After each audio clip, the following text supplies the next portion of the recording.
저는 방금 소개를 받았고요. 이번에 인생의 절반은 부자로 살자 가지고 오늘 진행을 할 텐데요. 이제 20년 벌어 50년 먹고 사는 인생 설계부터 해서 지금 쭉 그 책을 1년에 목표가 1년에 한 권 정도씩 책을 제가 내는 거였는데 사장을 한 2년 하고 박사학위를 그 1년 정도 논문만 쓰면서 좀 늦어졌는데요. 어쨌든 제가 많은 분들한테 항상 이렇게 감사를 드립니다. 제가 그 우리 김찬희 사장한테도 특별히 제가 감사를 드리는 이유가 사실 그 누구나 다 책도 내고 싶고 열심히 이렇게 살고 싶은데 그렇게 기회가 자주 있는 것은 아니더라고요.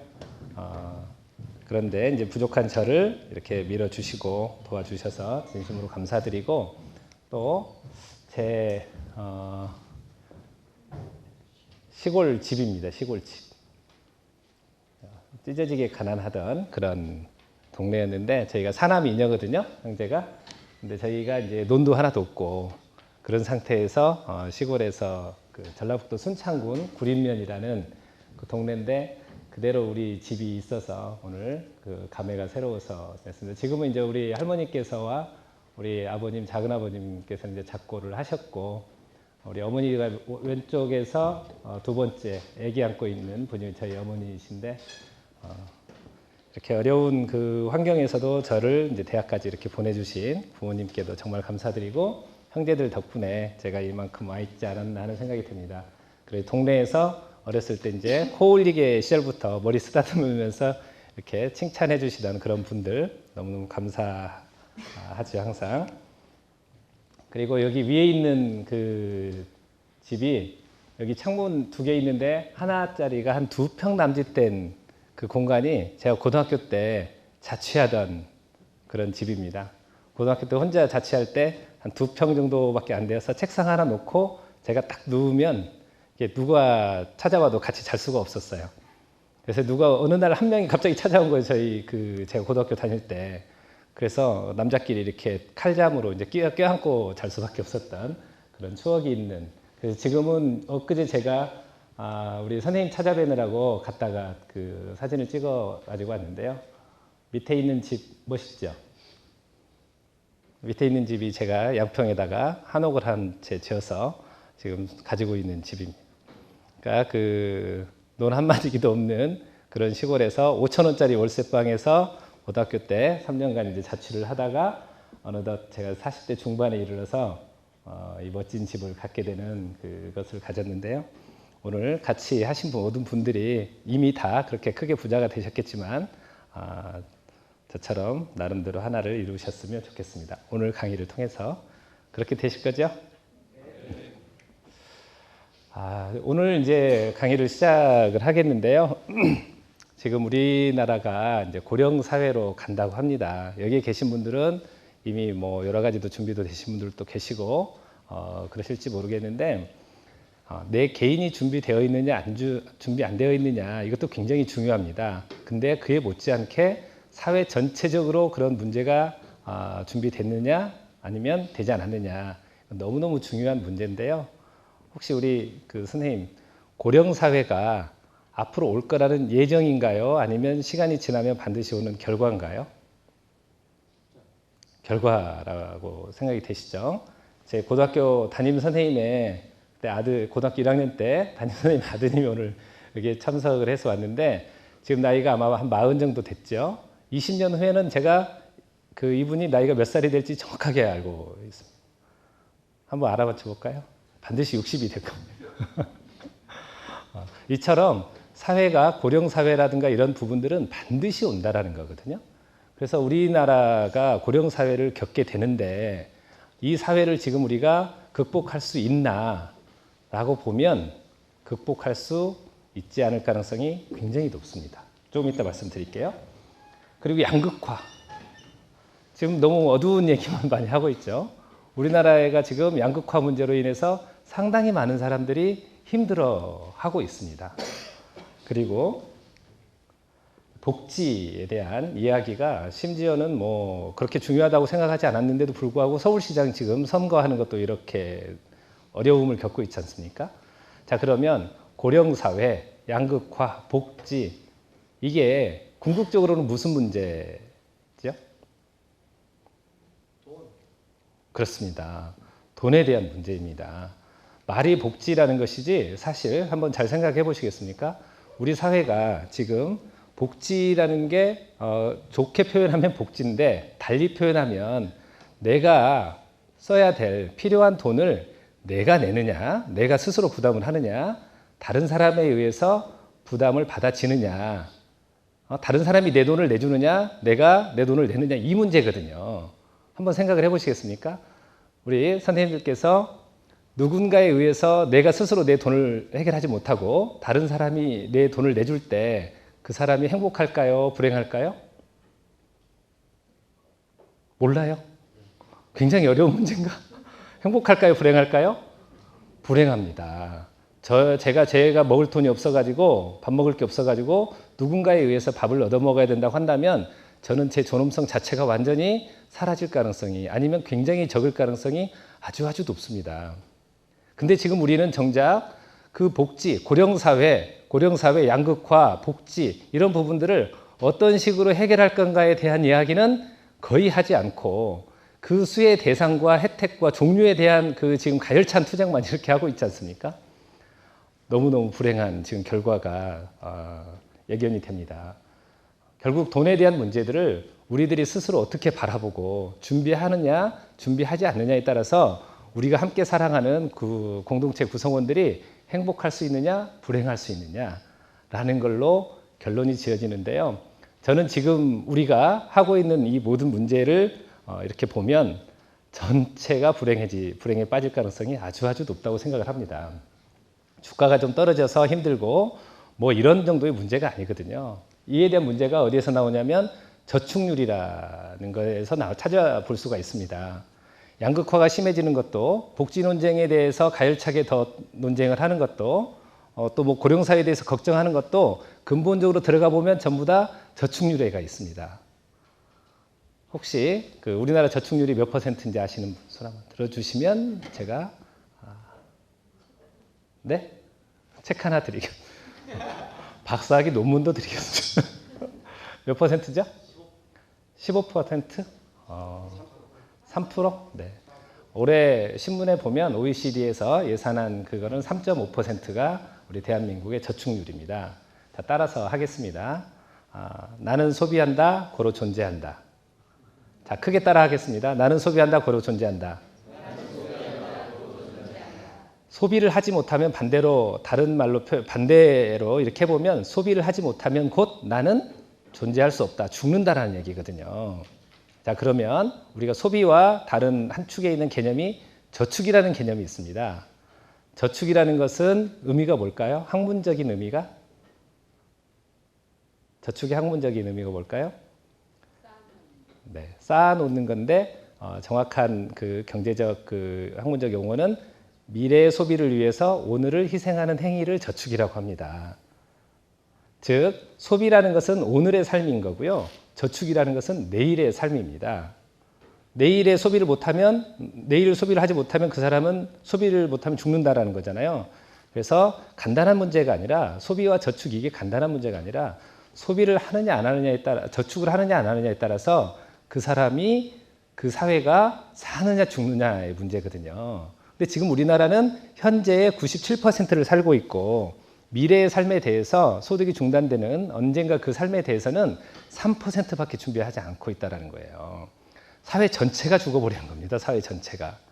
제가 이런 그 강연장에서 이런 말씀을 드려서 어떨지 모르지만 우리나라에 지금 유명하고 정말 존경받는 지도자라고 하는 분들이 저도 참 존경했었거든요. 근데 제가 재무설계 전문가로서 그분들의 항상 그 공직자 선거에 나가면 재산조사가 나옵니다. 그거를 면밀히 들여다보면 정말 너무너무 형편없는 분들입니다. 그런 분들은 정말 존경을 할 수가 없는, 만약에 저축을 하지 않고 그분들이 지금 만약에 뭔가 다른 사람이 원조라든가 이게 그 질병에 걸린다든가 뭔가 위험에 노출되면 바로 최저생활자로 떨어져 버리거든요. 그래서 결국은 뭐에 의존해야 되는 사람들이 그 사람들이 지금 그분들이 그렇게 중산층의 몰락을 막겠다라고 하는 그 대상자인 복지수혜의 대상자가 되어버리는 거예요. 최고의 학벌과 최고의 커리어를 가지고 대학 교수도 하시고 뭐 변호사도 하시고 온갖 그런 것들을 다 하셨던 분들이 자기 자신의 삶 하나 준비하지 못하면서 국민들의 삶을 지금 준비하겠다고 이렇게 해서 이렇게 하자 저렇게 하자 말이 안 되는 거죠. 제가 제일 싫어하는 사람이 누구냐면 그렇게 하지 않으면서 지는 하지 않으면서 누군가에게 이렇게 그 하라고 권하는 사람.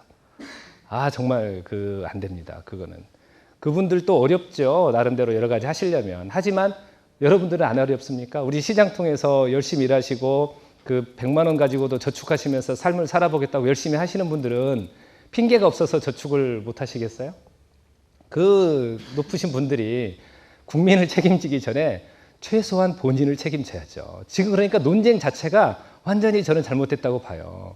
어떻게 하면 우리가 합리적인 삶, 오늘과 더불어서 내일도 나 인생 전반에 걸쳐서 행복한 삶을 살 것인가에 대한 고민을 하고 그에 대한 해결책을 제시해야지 뭘 가지고 인간의 존엄성을 더 말살시키는 복지로 우리가 도와주겠다 도와줄 수 있는 사람들이 그 스스로 그 일어날 수 있는 뭔가 대안을 마련하려고 우리가 지금 있는 소비라든가 이런 부분들이 그 적절한지 그리고 내가 지금 하고 있는 뭐 모든 이런 그 인생에 대한 계획들이 적절한지를 살펴보면서 그 인생의 커리어에 맞는 대안을 자꾸 제시를 하고 합리적으로 그 사람들이 살 수 있는 근검 절약이라든가 이런 것들에 대해서 같이 논의를 해야지 지금 엉뚱한 대로 너무 많은 이야기가 가고 있어요. 이따 인구 구조를 보면 우리 사회가 처한 그런 것들이 앞으로 어떻게 일어날지를 명확하게 볼 수가 있습니다. 그래서 저는 이번 책은 제가 그동안에 다른 책들도 많이 이렇게 했지만 가장 애정이 많이 갑니다. 왜냐하면 그동안에는 애둘러 좀 표현을 하려고도 많이 노력을 했었거든요.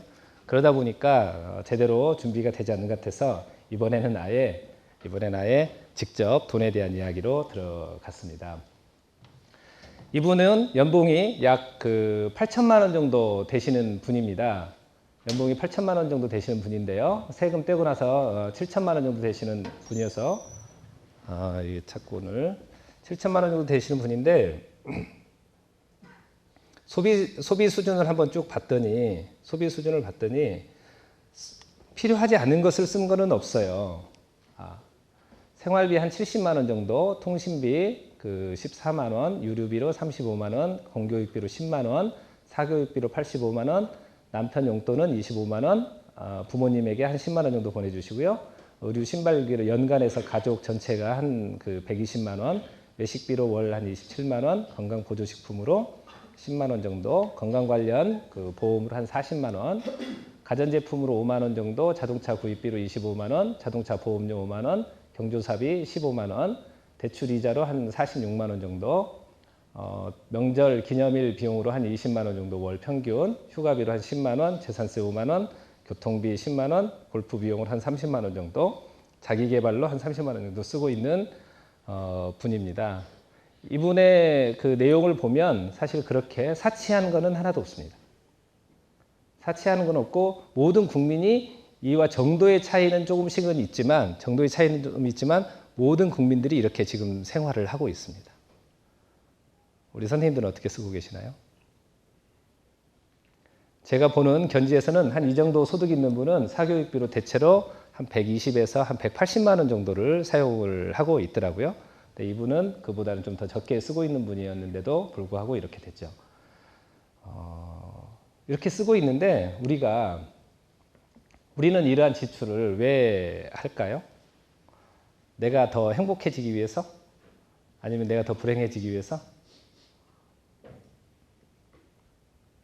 너무 무거워요? 너무 무섭게 하고 있어요, 제가? 행복하기 위해서 우리가 지금 사용을 하는 거죠. 그래서 한번 진짜 행복한지 인생을 한번 우리가 같이 한번 가보겠습니다. 이분의 인생을. 자, 현재 45살에 부인이 41살, 아들이 15, 딸이 9살짜리가 있습니다. 그런데 이제 아들이 대학을 몇 살에 들어가냐면 그 본인이 50세 될 때 아들이 20살이 되는 거죠. 그래서 이때 대학을 들어갑니다. 요즘에 지금 대학교 등록금 반값 투쟁이 가열차게 벌어지고 있습니다. 대학교 등록금을 못 내가지고 지금 누가 괴롭냐면 학생들이 지금 그 굉장히 큰 어려움을 겪고 있는 거거든요. 그러면 지금까지는 대학교 등록금을 납부하는 주체가 학부모였나요? 아니면 학생이었나요? 학부모였죠. 그 부모들이 아까처럼 생활을 하신 거거든요. 근데 그 부모는 자녀가 대학을 가는 걸 알았을까요? 몰랐을까요? 그 20살 되면? 알았죠. 알았는데 준비를 했어요? 안 했어요? 안 한 거죠. 대학교가 있을 거라는 것을 뻔히 알면서도 준비를 안 했어요. 그러면서 이제 저희가 얘기하면은 나는 내가 뭘 잘못 살고 있냐. 나도 이만큼 살고 있는데 내가 다른 사람에 비해서 내가 사치하는, 아까 보면 사치하는 거 하나도 없거든요. 그런데도 불구하고 결국은 자녀의 대학 등록금을 못 내서 본인도 힘들고 지금 아이들도 너무너무 힘든 삶을 살고 있는 거죠. 그러지 않습니까? 열심히 살았는데.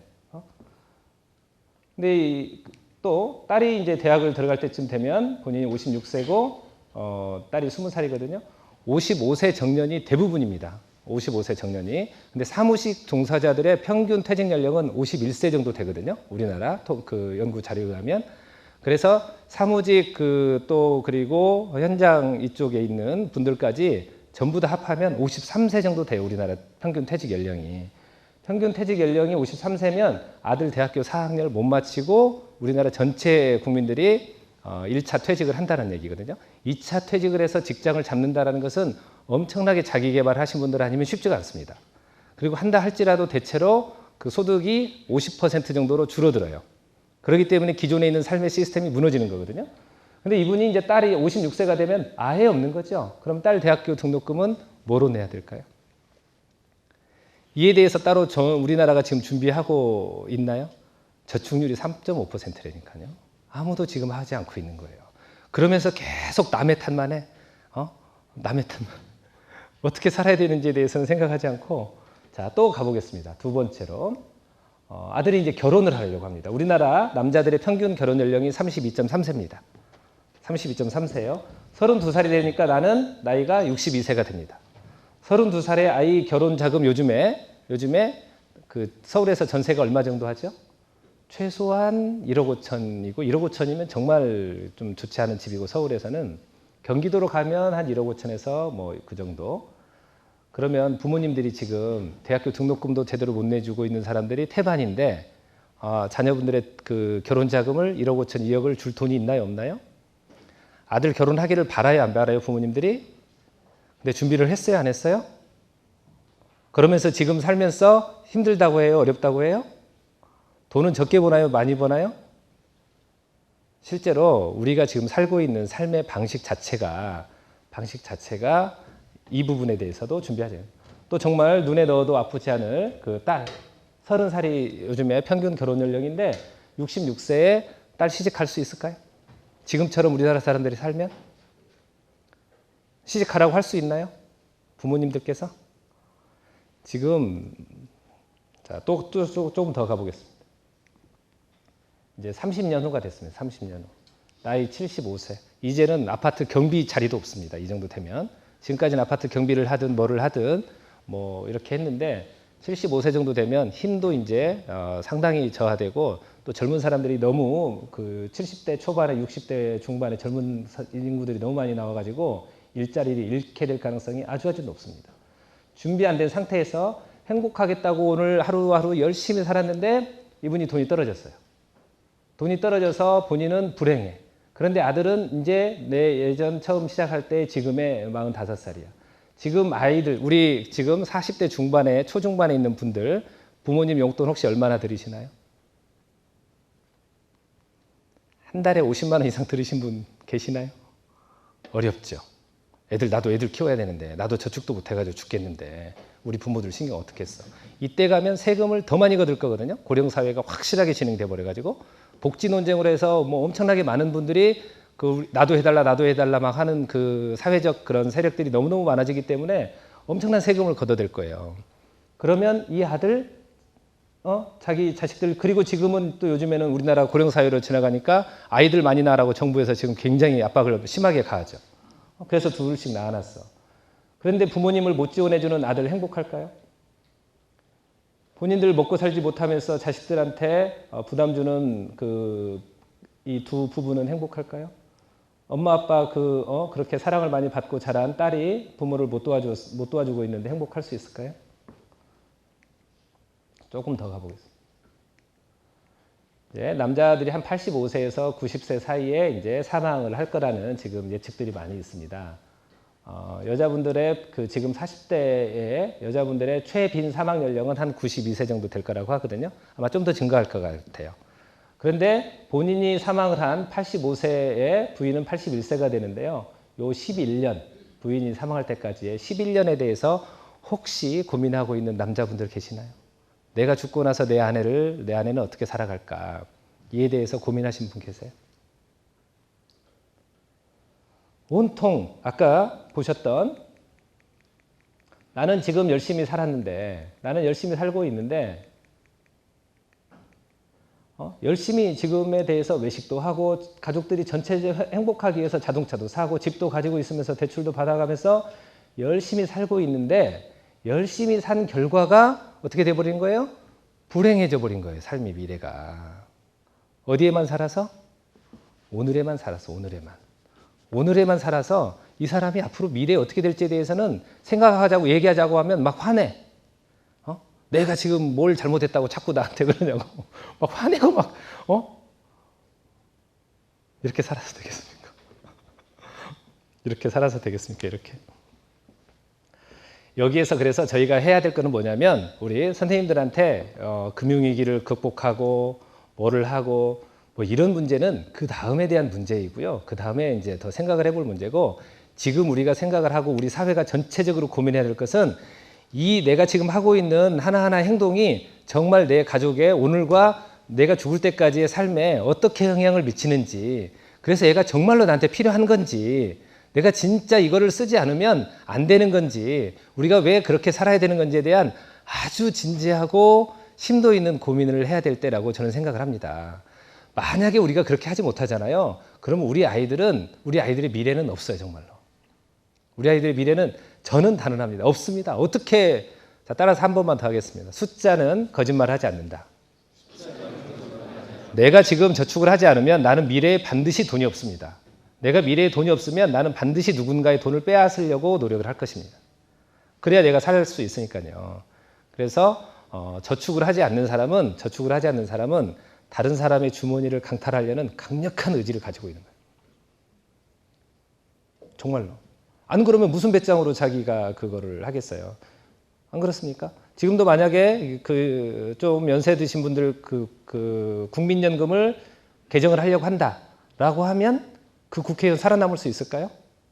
다 죽을 거려. 지금 국민연금이 너무 앞으로 장기적으로 좀 위험에 처할 것 같으니까 지금 있는 거에 반만 받아가세요?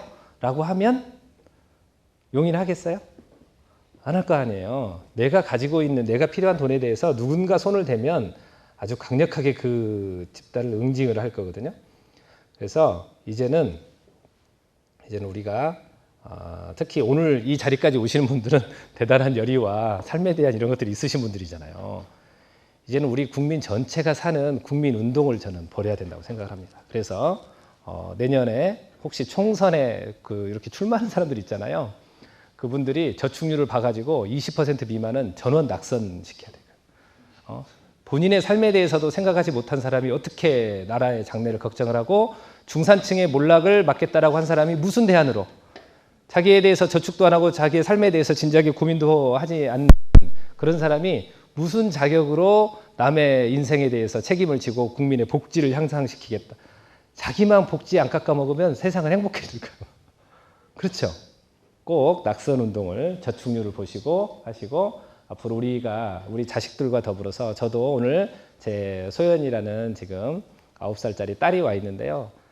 저희 딸이라든가 우리 선생님들의 자녀들에게 부담을 주지 않는 부모로 남기를 저는 기원을 합니다.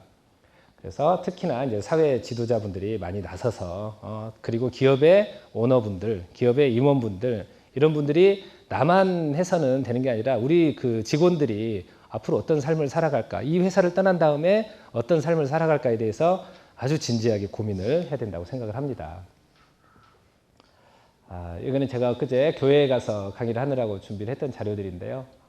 혹시 교회 다니시는 분들도 하나님이 모든 것을 절대 책임져 주시니까 우리가 준비하는 것이 옳지 않다라는 생각을 하시는 분들이 생각보다 많은데요. 정말 그렇지 않다라고 생각을 합니다. 하나님은 우리한테 지혜와 일을 할 수 있는 그런 것을 주셨지 돈을 직접 주시지는 않을 거거든요. 우리한테 지혜를 주셨어요. 생각할 수 있는. 그리고 이제 성경에서도 이런 얘기가 나옵니다. 창세기 41장에 어떤 거냐면 7년, 풍년 뒤에 오는 7년의 가뭄에 대해서 이야기를 하고 있는데요.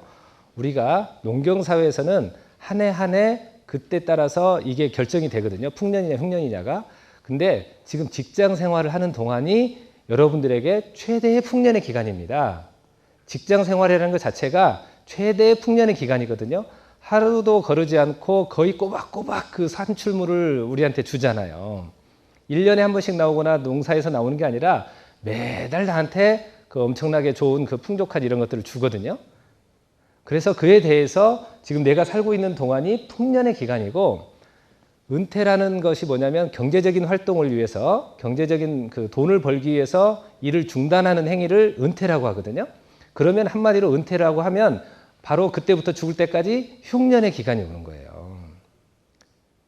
풍년의 기간과 흉년의, 풍년의 기간 동안에 거기에서는 성경에서는 20%, 5분의 1을 준비하라고 합니다. 그래서 훌륭한 관리자에게 맡겨서 어려움을 대비하게 하라 해서 그때 요셉이 이제 이제 총리까지 되는 그런 부분에 해당됐습니다.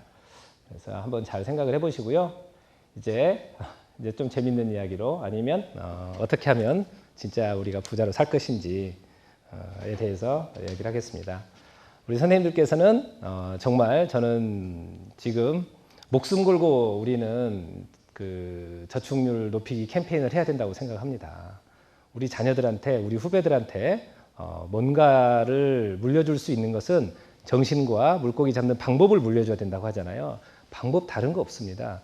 저축을 안 하고 있는 것을 다 프롬 핸드 투 마우스라고 손에서 벌어서 다 입으로 들어가면 어떤 미래가 있겠어요. 가장 좋은 방법은 일단은 이 요소 중에서, 가난한 상태에서 내 현재 상태에서 더 나은 상태로 가는 요소 중에서 가장 중요한 요소가 저축이라는 겁니다. 그거를 하지 않으면 아무것도 지금부터 하는 얘기가 소용이 없고요.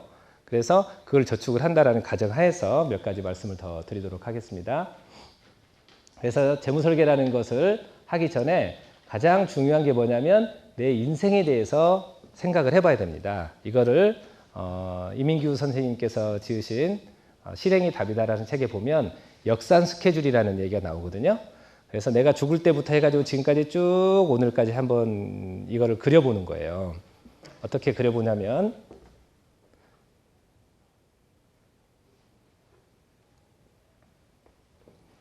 이제 저희 가족이 제가 작년에 하면서 했던 거죠. 제가 2011년에 박사학위 취득하고 양폭 하나 건축하고 이거 웬만큼 됐죠. 얘네들이 이제 가고 또 이제 여행도 좀 가고 뭐 이렇게 쭉 가면서 언제까지 가냐면 제가 저를 한번 죽여보는 거예요.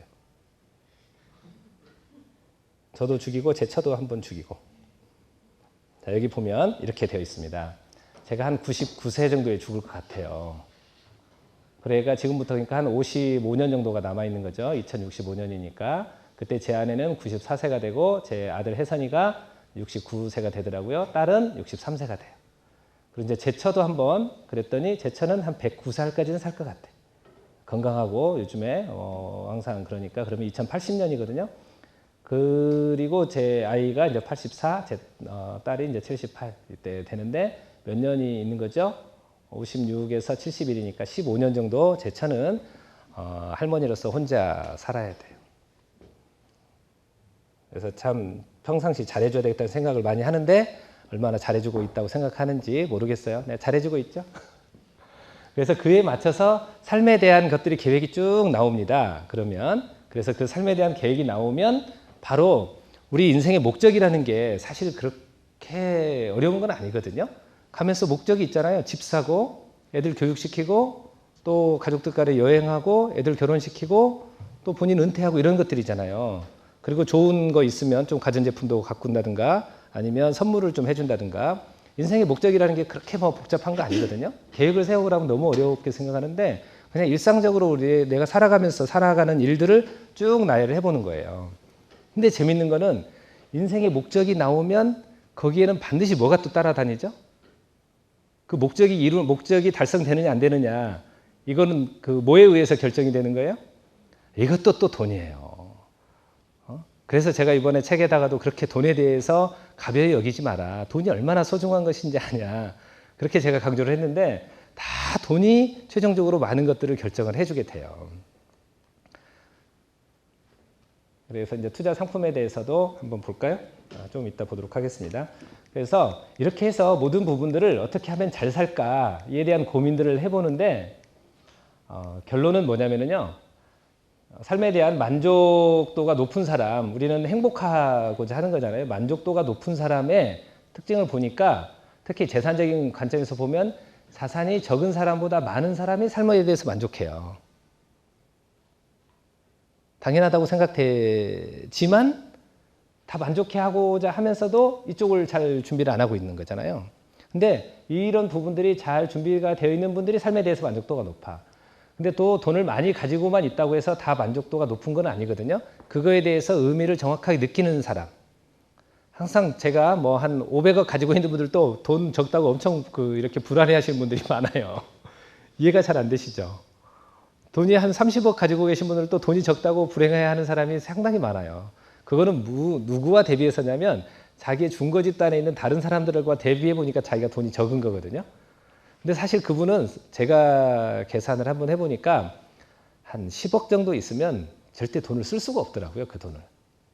대신에 집을 10억짜리를 가지고 있으면 그 사람은 죽는 거지만 그 정도 되면 한 3억 정도 집에 살면서 7억을 현금화해서 이 돈을 쓰면 7억은 돌아가실 때까지 절대 쓸 수가 없는 돈이 됩니다.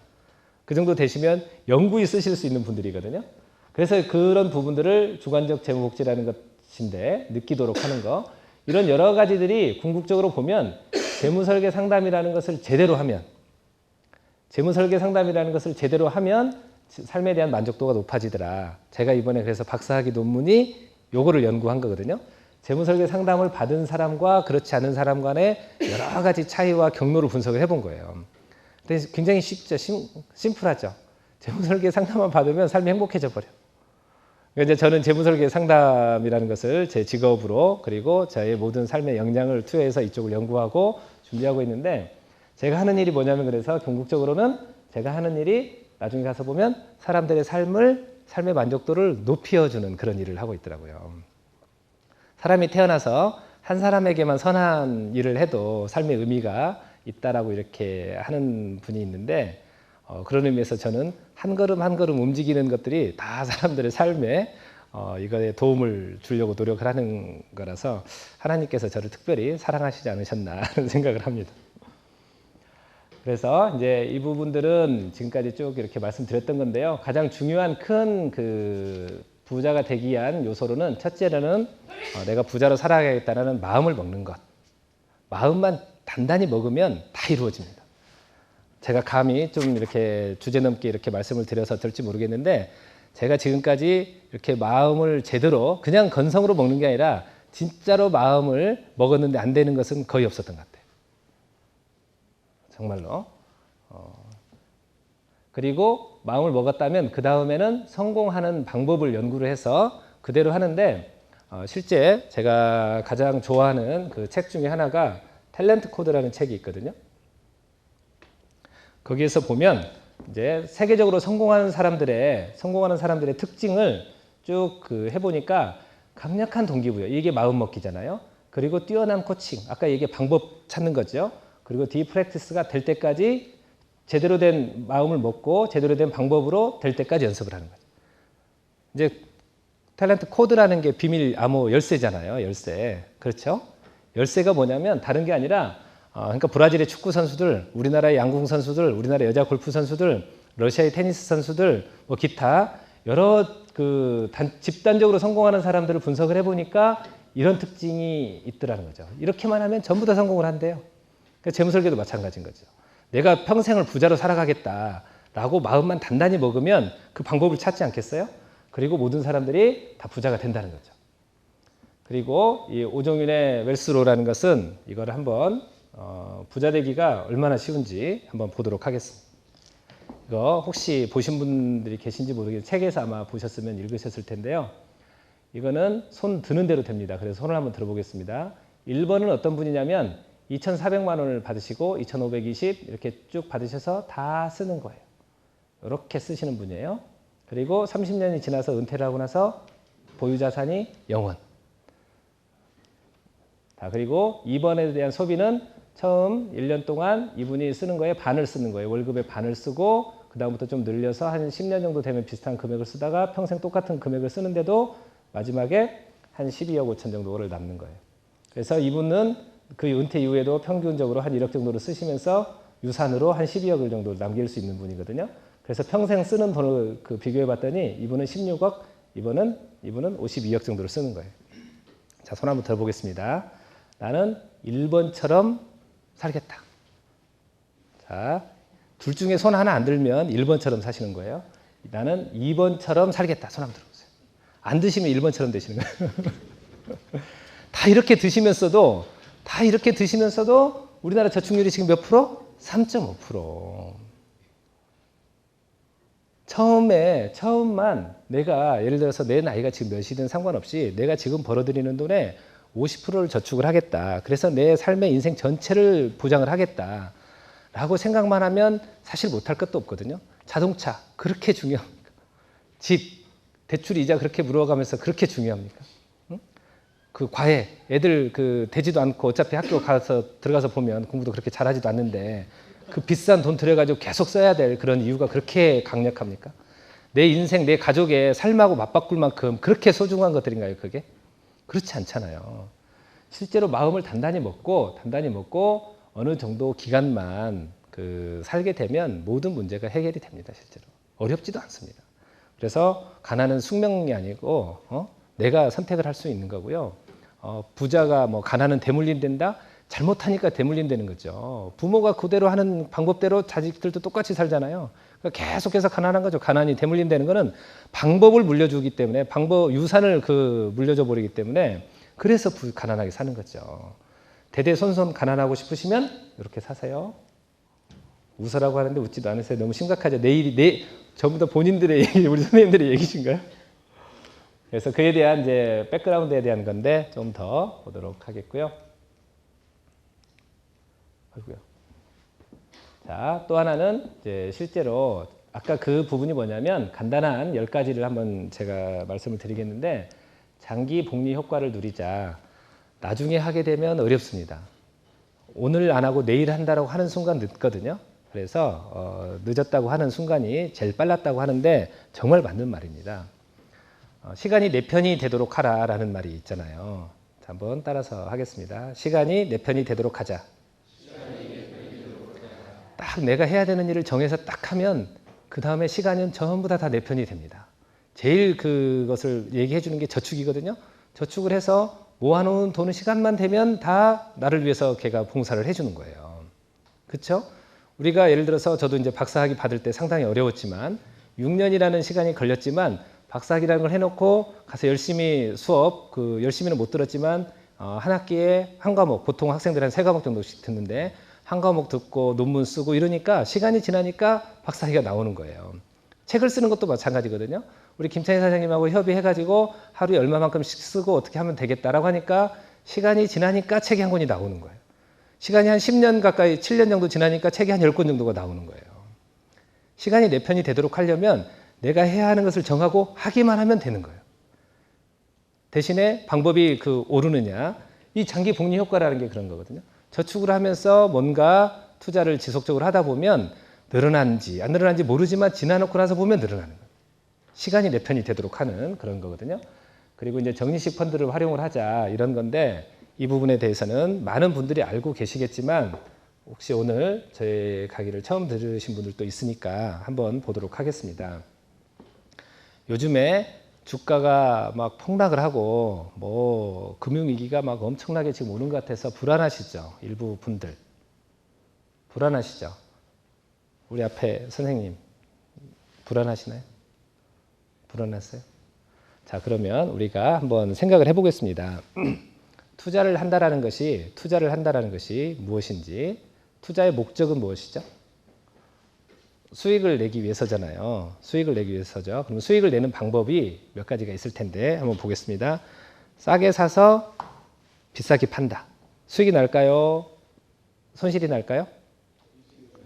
수익이 나죠. 비싸게 사서 싸게 판다. 손실이 나는 거죠. 자, 그러면 우리 선생님들은 싸게 사고 싶은가요? 비싸게 사고 싶은가요? 싸게 사고 싶죠. 자, 그러면 여기서 이렇게 주가가 쭉 올라간다는 것은 싸게 사는 걸까요? 비싸게 사는 걸까요? 내가 매달 100만 원씩 불입하고 있어요. 그러면 계속 지난달에 비해서 더 싸게 사고 있어요? 비싸게 사고 있어요? 계속 비싸게 사고 있죠. 계속 올라가죠. 계속 올라가죠. 그러면 기분이 좋아요? 나빠요? 예? 기분이 좋아요? 나빠요? 좋죠. 수익이 나고 있잖아요. 계속 내가 샀던 가격보다 올라서. 자, 그러면 여기서 한번 보겠습니다. 내가 여기서 들어갔어요. 그랬더니 주가가 떨어져. 기분이 좋아요? 나빠요? 나빠요. 조금 올라가요. 좋아요? 나빠요? 좋아요. 쭉 떨어져요. 좋아요? 나빠요? 아주 나빠요. 조금 괜찮으려다가 아주 미치도록 나빠요. 그렇죠. 그러다가 아주 낮은 단계에서 굉장히 어려운 그런 과정을 겪고 있어요. 좋아요? 나빠요? 이때가 뭐죠? 9.11 테러잖아요. 9.11 테러. 그죠? 여기가 9.11 테러거든요. 그리고 쭉 올라갔어. 그러더니 옛날에 내가 시작했던 그 부근에 왔어. 그러더니 다시 떨어져. 그러더니 다시 조금 올라가서 이분이 뭐냐, 요즘처럼 이제 잘 아시면 모르지만 펀드 평가라든가 이런 것들을 잘 안 보시는 분들은 아, 내가 그 가입을 하는 기간 동안 기분이 좋은 적이 얼마나 있었어요? 거의 없었죠.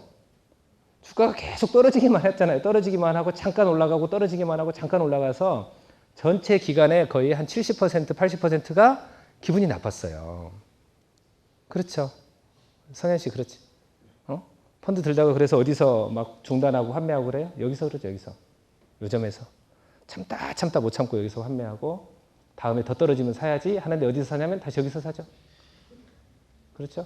그리고 또 다시 여기서 팔고 그리고 또 여기서 사고. 그러니까 이분은 이익을 봐요? 손실을 봐요?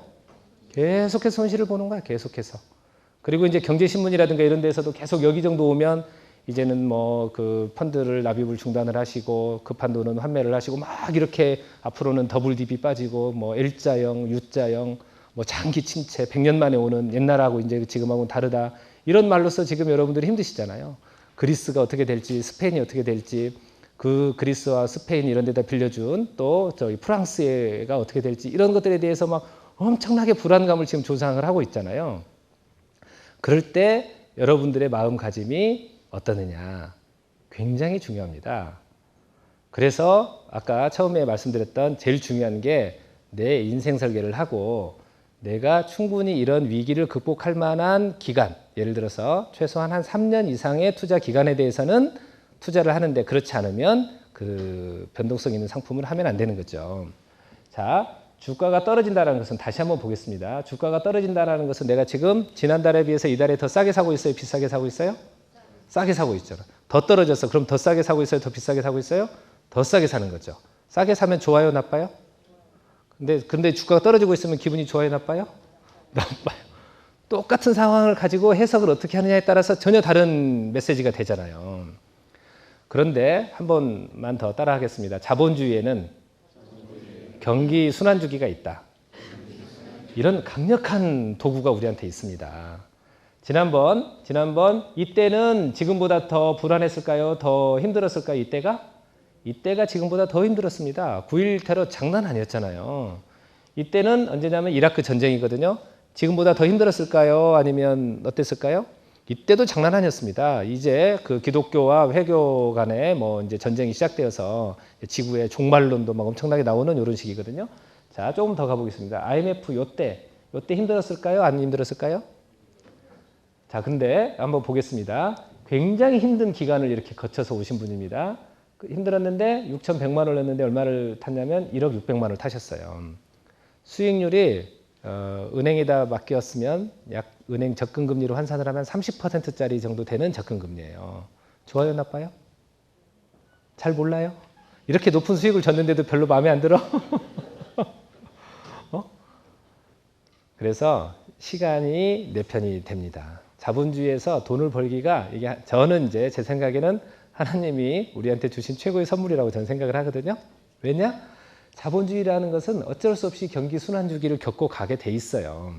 어떤 순간에선가는. 이제는 근데 그 위기의 요인이 다를 뿐이에요. 우리한테서 오느냐, 밖에서 오느냐 이런 거지만 어쨌든 지나놓고 나서 보면 이런 과정을 겪게 돼 있어요. 그래서 이렇게 가면 왜 여기서 돈을 버냐면 싸게 사는 기간이 굉장히 많기 때문에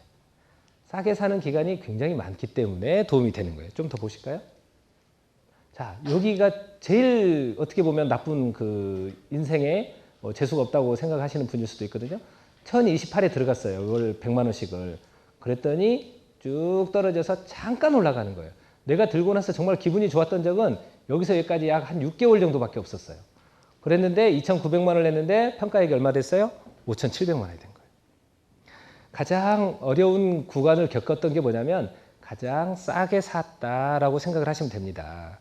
지금 그래서 부안해동 할 필요 없고요. 떨어지는 것을 즐기면 되는 거예요. 올라가면 올라가는 대로 즐기고 내가 지금 그 투자하는 것들이 계속해서 올라가니까 떨어지면 떨어지는 대로 그거를 즐겨요. 더 즐겨. 더 떨어져라. 더 떨어져라 하면서 더 떨어지면 더 즐거운 거야. 더 즐거워. 왜냐하면 내가 지금 돈이 필요하지 않으니까. 이 돈은 언제 쓸 거냐면 내 아이의 그 교육자금이라든가 결혼자금이라든가 나의 은퇴자금으로 쓸 돈들이니까. 그렇게 그 마음을 먹는 게 아니라 실제로 그래요. 실제로. 이 경기가 이렇게 주가가 떨어졌다 올랐다를 하지 않으면 돈을 벌 수 있는 방법이 없어요. 거의. 자본주의가 준 최고의 선물입니다. 최고의 선물. 조금 이따 좀 더 부연을 해보기로 하고요. 그래서 제가 하나만 가지고 너무 오랫동안 써먹어서 좀 미안해서 하나를 더 만들어 봤어요. 이게 언제죠? 여기가? 지금 2008년 10월 31일이 892.16포인트가 종가가 됐던 시기거든요. 여기가 뭐죠 지금? 글로벌 리먼 사태가 터지고 지금 주가가 급락을 하는 그런 시기잖아요. 글로벌 금융위기 블랙스완이 나왔던 그 시기예요. 그래가지고 이때는 온갖 설들이 다 출현을 합니다.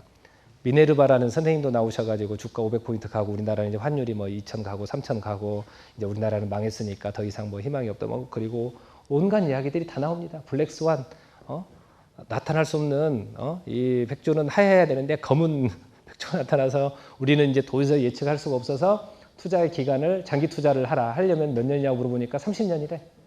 그럼 투자하지 말라는 거잖아요. 그런데 그런 모든 것을 딛고 바로 이렇게 올라갑니다. 이분들 사례가 누구 사례냐면 ROTC 군인들의 사례인데요. 제가 그 박사학위 논문을 쓰려고 그 실험 대상으로 애들을 넣어서 보냈어요. 재무설계를 해가지고 20명이 부자 될 사람 다 모여라 그랬더니 20명이 모여가지고 20명에게 재무설계를 해가지고 군대를 넣었거든요. 근데 20명한테 굉장히 ROTC 하면 그렇게 재정적으로 여유 있는 친구들은 아니거든요. 이 친구들이 얼마 정도씩 저축을 하냐면 125만 원 받는 애들이 이렇게 하면 부자가 된다 그랬더니 100만 원씩을 저축을 해. 엄청나죠? 그래서 처음에 들어가자마자 조금 오르더니 계속해서 떨어졌잖아요. 그렇죠? 이 ROTC들은 누구죠? 군인이잖아요. 군인은 뭘 들고 있어요? 총을 들고 있잖아요. 제가 잘못 탔으면 이거 그 총에 맞아 죽을 뻔했는데. 왜냐하면 내 돈을 그렇게 해서 어마어마한 돈들을 엄청나게 아까운 돈을 내가 여기서 투자를 해놨더니 갑자기 원금의 한 반들 정도로 떨어뜨려 버렸어요. 오정윤이라는 그 나쁜 선생님께서 평생 부자로 살게 해준다 그러더니 자기 돈을 다 날려놨어요. 그런데 아까 그 전에 봤던 그 자료를 가지고 이미 교육을 충분히 받았거든요. 떨어진다라는 것이 어떤 의미인지, 앞으로 너네들한테 어떤 것이 오는지 이에 대해 이 친구들은 충분히 인지를 하고 있는 거죠. 그러니까 마음으로는 불안하지만 처음 가는 길이니까 불안하지만 이거를 이겨낼 수가 있었어요.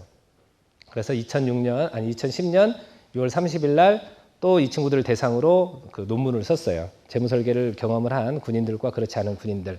제가 이제 사단장들의 협조를 받아가지고 썼더니 이 친구들이 약 한 3,500만 원 정도의 자산을 가지고 나오는 거예요. 이 친구들이 지금 그 총 2,900만 원을 냈더니 한 2년, 3년이 안 되어서 한 900만 원 정도를 벌어서 한 3,800만 원 정도의 자산을 가지고 있는 그런. 그래서 혹시 사위를 보시려고 하거든 이런 사위를 두세요. 아직 결혼 안 한 여자분들이 있나요? 남자 고쳐가지고 장가 가려고 데려와서 내가 고치겠다. 절대 안 고쳐져. 이런 남자를 꼭 그 결혼할 때 뭐를 보냐면 네 저축률이 몇 %나 되니? 물어보고 데리고 와야 돼. 그래서 이렇게 되고요. 실수를 하지 말고 모르는 곳에다 투자를 하면 안 되는 거고 없어도 되는 돈은 없다. 이 생각이 왜 그러냐면 우리 지금 젊은 분들도 몇 분 계시는데 월급이라는 의미에 대해서 어떻게 생각하세요? 월급이 그냥 한 달 떠올락 나오는 150만 원, 200만 원, 300만 원 이런 돈인가요? 월급이라는 것은 내가 태어나서부터 자라는 동안에 나의 부모님의 사랑, 가족 주변 분들의 사랑, 온갖 사랑과 어마어마한 노력의 결과로서 그리고 그 과정을 잘 이겨낸 결과로서 회사에 취직을 하고 회사에 취직을 해서도 한 달 동안 열심히 최선을 다해서 일한 결과가 바로 월급이라는 거거든요. 한 달 그냥 일해서 나온 돈이 아니라 내 살아온 모든 과거에 이 궤적이 묻어나가지고 나온 한 달의 돈이에요. 만약에 우리 선생님들께서 한 달 동안 중에 일주일을 나가기 싫어 해가지고 회사를 나가지 않아 보세요. 그럼 바로 잘릴 거예요. 그래서 월급이라는 게 단순한 그게 아니라 내 몸과 내 마음과 나의 시간을 투여해가지고 최선을 다한 결과가 바로 월급이에요. 돈이라는 게 그냥 간단한 게 아니거든요. 그래서 돈이라는 것은 특히 월급이라는 것은 내 몸이요 영혼이라고 생각을 해야 돼요. 그리고 그것을 정말 소중하게 써야지 아무렇게나 없는 셈 치고 월급 하나 했다고 해서 뭐 저도 옛날에 그랬었거든요. 신한은행 다닐 때 한 3년 이렇게 한 25만 원 적금을 하나 드니까 한 1,000만 원 정도 가까이 이렇게 나오는 거예요. 한 40개월 정도 드니까. 그래서 그거 가지고 프라이드에서 아반떼로 바꾸고 또 조금 있다가 뭐 차 사고 뭐 하고 사실 너무 그때 저에게 만약에 이런 누군가 지도를 해줬더라면 오늘보다 훨씬 더 나은 삶이 되지 않았을까. 자, 아까 그것을 다시 한번 보도록 하겠습니다. 우리가 이제 경기가 지금 안 좋은데 어떤 상황이 우리 선생님들한테 투자자들한테 제일 좋을까? 어떤 상황이 제일 좋을까? 자, 1번 계속 올라갑니다. 종합주가지수가 좋지요. 자, 2번은 떨어졌다가 올라갑니다. 1번과 2번 몇 번이 좋을까요? 다 아셨어. 분명히 아셨어요. 이렇게 아셨는데 떨어지는다고 막 화내거나 막 불안해하거나 이러실 필요 없는 거예요. 자, 1번에서 떨어지고 있어요. 더 떨어졌어요. 더 좋아요, 나빠요? 더 좋죠. 자, 근데 이제는 더 완전히 그 평론가들이 더블 딥이래. 이렇게 올라가다가 떨어질 거래. 더 좋아요, 나빠요? 더 좋아요, 나빠요? 요보다 더 나쁜 얘기가 있어요. 이제는 U자형 그 회복이 될 거래. 이렇게 갔다가 이렇게 가서 이렇게 올라간대. 더 좋아요, 나빠요? 아니, 이제는 또 더 심각한 그 평론가들이 나와가지고 L자형 장기 침체에 빠질 거래. 더 좋아요, 나빠요? 더 좋아요. 왜? 더 싸게 사잖아요. 더 싸게 오랫동안. 나는 돈이 대신 언제 필요해야 돼? 멀리 뒤에서 필요해야 되잖아요. 멀리 뒤에서 돈이 필요해. 그렇게 해야 된다니까요. 내년에 전셋값 올려야 되는 걸 지금 투자해. 돼요, 안 돼요? 절대로 안 되는 거예요. 내년에 애 학비 돼야 되는데 좀 모자라. 그래서 뭔가 주식이나 사가지고 내가 그 마련해야 될 것 같아. 돼요, 안 돼요? 절대로 안 되는 거예요. 그건 정말 신의 영역이에요. 올라갈지 내려갈지 맞추는 사람 저 아직까지 고장난 시계도 하루에 2번은 맞는다잖아요. 비관론자들은 그 경제 비관론자들은 계속 비관론을 얘기하거든요. 그럼 언젠가 한번 영웅이 돼요. 한 2년에서 3년에 한 번씩 영웅을 만들어줘. 낙관론자들도 싹 사라졌다가 2년에 한 번 정도는 뜨는 때가 있어요. 왜? 그 사람이 맞춰서가 아니라 이때가 좋으니까 이 사람이 내가 맞췄네 이렇게 하거든요. 그리고 비관론자와 낙관론자 항상 이렇게 가거든요. 그래서 그런 사람들 말 믿을 것도 없어요. 그냥 떨어지면 떨어지는 대로 나는 내 인생 계획 세워가지고 내 생애 설계를 해서 내 목적에 맞는 기간을 정하고 떨어지면 떨어지는 대로 즐기고 오르면 오르는 대로 또 즐겁잖아요. 그래서 이런 부분에 대해서 이제 리밸런싱이라는 그것을 언제 그러면 적립식으로 할 때는 이렇게 하는데 어느 시점에 있어서 내 자산을 배분할 것인가, 재배분할 것인가 이에 대해서도 이제 고민을 더 하긴 해야 되는데요. 어쨌든 대부분의 사람들은 시간이 충분히 있습니다. 대신에 이런 투자는 예를 들면 60세이신 분들이 나의 자산의 상당히 많은 부분들을 이렇게 투자하는 것은 바람직하지 않습니다. 그분들은 이미 상당히 추가적으로 돈을 벌 기회가 없고 소득이 중단될 가능성이 높기 때문에 더 싸졌을 때 투자를 할 여력이 없어져 버릴 가능성이 굉장히 많아요. 그런데 이제 공무원이시라든가 이런 분들은 연금을 계속해서 받으시면서 내 생활비는 내가 지금 활동을 하면서 번다. 그런 분들은 연금을 여기에다 투자하실 수는 있겠죠. 그렇죠? 그런 식의 개념이 중요하다. 그래서 지금 경기가 어렵다, 좋다 이런 것들에 대해서 일희일비할 필요 전혀 없습니다. 오히려 경기가 나빠지면 나빠질수록 우리한테는 수익률이 좋은 기회, 좋을 가능성이 훨씬 더 높다. 특히 U자형, 즐기고 L자형 찬양을 해요. 찬양. 자, 그렇습니다. 그리고 부동산에 대해서 한번 이야기를 한번 해보도록 하겠습니다. 우리나라 지금 전체 자산의 몇 퍼센트가 부동산이죠? 80%가 부동산입니다. 80%가 부동산인데 부동산을 가지고 있는 분들의 삶이 앞으로 어떻게 될까를 우리들이 진지하게 고민해보지 않을 수가 없는데요. 여러 가지를 보기 전에 먼저 이 국토해양부에 있는 자료를 한번 보도록 하겠습니다. 전국의 소형 아파트들이 이 지수를 보는 거는 2006년 1월에 100이었습니다. 100. 2006년을 100으로 보는 거예요. 그래서 얼마나 올랐을까 이렇게 보니까 지금 6년 한 5년 반 동안 50%가 올랐어요. 많이 올랐죠. 상당히 많이 올랐습니다. 전국의 대형 아파트들은 100%에서 110% 되어서 2006년에 집을 사놓으신 분이 지금 10%의 수익이 났습니다. 그래서 여기서 대출을 받아서 사신 분들은 다 손실이 났겠죠. 그리고 2006년 11월에 사셨던 분들은 전체가 다 지금 손실이 나 있습니다. 이건 전국이고요. 여기 한번 수도권을 한번 보겠습니다. 수도권의 소형 아파트들은 100에서 지금 158 비슷합니다. 그런데 소형 아파트도 2008년 7월에 비해서는 지금 10% 정도가 손실이 나 있는 거죠. 그죠? 그리고 추세적으로 좀 더 내려가고 있는 추세라는 걸 볼 수 있고, 근데 이 수도권의 대형 아파트 100이었는데 지금 100이고 팔리지도 않고 지금 내려가는 쪽으로 지금 가닥을 잡고 있는 거죠. 이거 실거래가 국토해양부에서 실거래가격 지수를 만들어서 하는 거거든요. 2007년 1월에 사셨던 분들은 지금 한 20% 이상을 손실을 봤습니다. 또 한번 보겠습니다. 서울의 소형 아파트들 100에서 갔다 149인데요. 158까지 2009년 9월에 갔다가 지금 떨어지고 있습니다.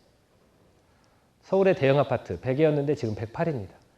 장기적으로 한 120 정도를 유지하다가 폭락을 한 다음에 올라간 다음에 지금 장기적인 지금 하락 추세로 이렇게 가고 있습니다.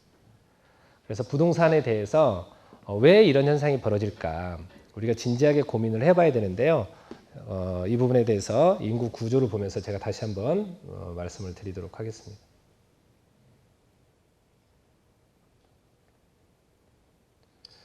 우리가 생각해야 되는 것 중에 가장 중요한 게 바로 인구 구조인데요. 인구 구조인데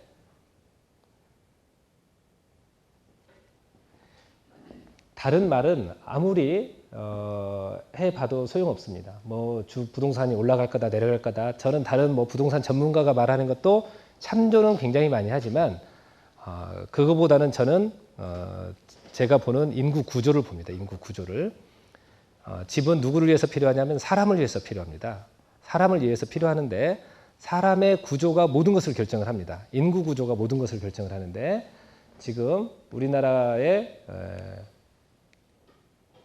현재 인구 구조는 이렇게 되어 있습니다. 30대가 좀 많이 있죠. 그리고 40대, 50대가 굉장히 많고 60대 이상은 그렇게 많지는 않습니다. 현재는 그래도 장기적으로 이분들에 비해서 인구가 계속해서 감소하고 있죠. 그러니까 부동산을 누가 처음에 많이 사줘야 되냐면 30에서 34세인 분들이 집을 잔뜩 사줘야 되는데 이분들이 지금 집을 살 여력도 없고 인구도 감소하고 있어요. 그렇죠? 분명히 이렇게 보이죠? 그런데 더 시간이 지나서 2020년이 된다. 2020년이 되면 여기가 30에서 34세거든요. 이분들이 이렇게 줄어들고 60세 이상이 급격하게 증가합니다. 갑자기. 왜냐하면 베이비부머 세대가 60세를 넘어가기 때문에. 이럼에도 불구하고 우리나라 집값이 앞으로 오를 거다 내릴 거다 이런 이야기를 하시는 거는 저는 옳지 않다고 봐요. 부동산 경기가 아무리 중요해도 저는 개인의 삶만큼 중요하다고 생각하지 않거든요. 국민의 삶이 훨씬 더 중요하죠. 국민들의 삶이.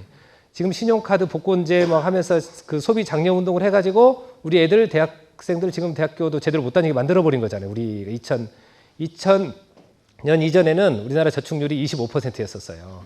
거기서부터 쭉 떨어져가지고 지금 3%까지 떨어진 거거든요.